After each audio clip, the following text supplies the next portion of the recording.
देखें, कल रात तो आपने जो गुस्से में कहना था कह लिया। करना क्या है?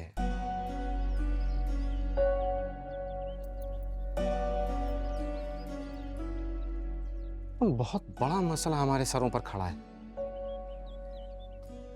माया का रिश्ता टूट गया है और वो भी खानदान में।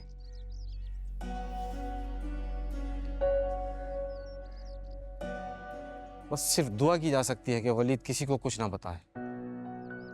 मंगनी टूटने की खबर ही जंगल में आग की तरह से खानदान में फैलेगी और तुम्हारी बेटी के लिए सारी जिंदगी एक गाली बन जाएगी। अल्लाह ना करे, ऐसी बातें क्यों कर रहे हैं आप?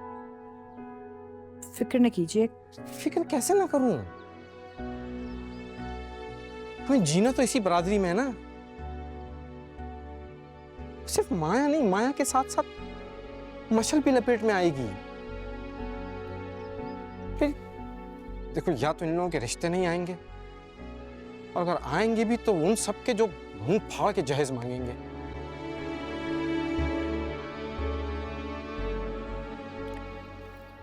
तो आप चाह रहे हैं कि फिर से सीमा को फोन किया जाए?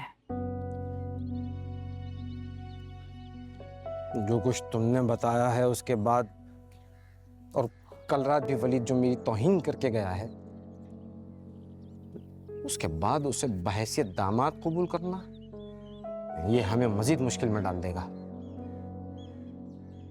तो फिर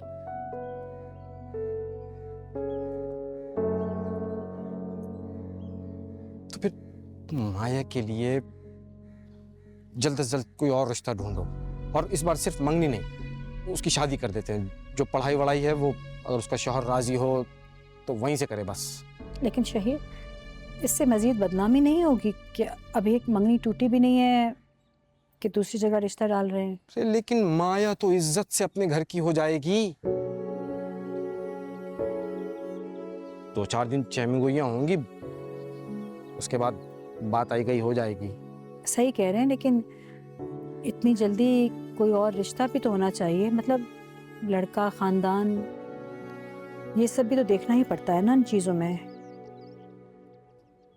या फिर आपकी नजर में कोई है?